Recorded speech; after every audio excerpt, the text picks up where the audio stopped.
നിങ്ങളൊരു സ്പെഷ്യൽ എഡ്യൂക്കേറ്ററോ അല്ലെങ്കിൽ തെറാപ്പിസ്റ്റോ അല്ലെങ്കിൽ ഈ ഒരു സ്പെഷ്യൽ ഫീൽഡിൽ വർക്ക് ചെയ്യാൻ ആഗ്രഹിക്കുന്നവരോ ആണെങ്കിൽ എനിക്ക് നിങ്ങളുടെ അടുത്ത് ഒരു റിക്വസ്റ്റ് ഉള്ളത്, നിങ്ങൾ മടിയന്മാരാണെങ്കിൽ ഒരിക്കലും ഈ ഒരു കോഴ്സ് നിങ്ങൾ തിരഞ്ഞെടുക്കാതിരിക്കുക.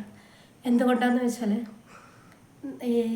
ഇവരുടെ പാരൻസിന് ഇനി ഒരു ആശ്രയം എന്ന് പറയുന്നത് ഇതുപോലെയുള്ള തെറാപ്പിസ്റ്റോ അല്ലെങ്കിൽ സ്പെഷ്യൽ എഡ്യൂക്കേറ്ററോ അല്ലെങ്കിൽ ഈ സ്പെഷ്യൽ ഫീൽഡിൽ വർക്ക് ചെയ്യുന്നവരോ ആണ്.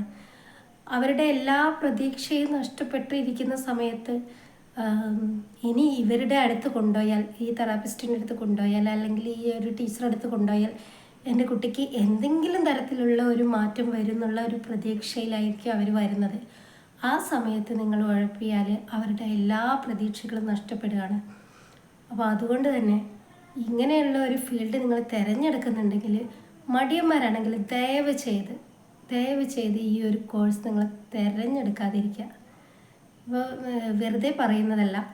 ഒരു 10 ടീച്ചേഴ്സ് ഒരു സ്കൂളിലുണ്ടെങ്കിൽ അതിലൊരു 2 പേര് എന്തായാലും ഉഴപ്പുന്നവരായിരിക്കും. ഞാൻ ഇത്രയും വർഷത്തെ ഒരു 18 വർഷത്തെ എക്സ്പീരിയൻസ് ഉണ്ട് എനിക്ക്. അതിൻ്റെ വെളിച്ചത്തിൽ ഞാൻ പറയാണ്, ഞാൻ കണ്ടതാണ്. ഒരു തെറാപ്പി സെൻറ്ററിൽ ഒരു ഓക്യുപ്പേഷൻ തെറാപ്പിക്ക് കൊണ്ടുപോയാൽ 450-500 രൂപയാണ് 3/4 മണിക്കൂറിന്. കുട്ടി ഉറങ്ങുകയാണെങ്കിൽ എന്ത് ചെയ്യും? അവിടെ കിടത്തി ഉറക്കിയിട്ട് എല്ലാവരും അല്ല കേട്ടോ, അതിൽ ഞാൻ പറഞ്ഞല്ലോ 10-ൽ 2 പേര്. അപ്പോൾ അവിടെ ഉറക്കിയിട്ട് അവർ മൊബൈൽ ഫോണിൽ കളിച്ചിട്ട് പുറത്തിരിക്കുന്ന പാരൻസിന് ഇതൊന്നും അറിയുന്നില്ല. നേരെ കുട്ടീനെ കൊണ്ട് കൊടുക്കും, 500 രൂപ 450 രൂപ പോക്കറ്റിലാക്കും. എന്തൊരു ചതിയാണ് ഒന്ന് ഓർത്ത് നോക്കിയാൽ.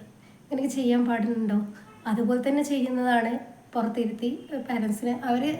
അവരുടെ പ്രതീക്ഷ എന്താണ്? അയ്യോ എൻ്റെ കുട്ടി എന്തൊക്കെയോ അവിടുന്ന് കിട്ടി, എന്തൊക്കെയോ പറയുന്നുണ്ട്. പിന്നെ ചെയ്യുന്ന ഒരു കാര്യം എന്താണെന്ന് വെച്ചാൽ, ഇപ്പോൾ ഒരു 3/4 മണിക്കൂർ അല്ലെങ്കിൽ ഒരു മണിക്കൂർ തെറാപ്പി കഴിഞ്ഞാൽ ഈ പുറത്തിരിക്കുന്ന പാരൻസിന് അറിയുന്നില്ല കുട്ടിയുടെ ഇന്നത്തെ പെർഫോമൻസ് എന്തായിരിക്കും എന്നുള്ളത്.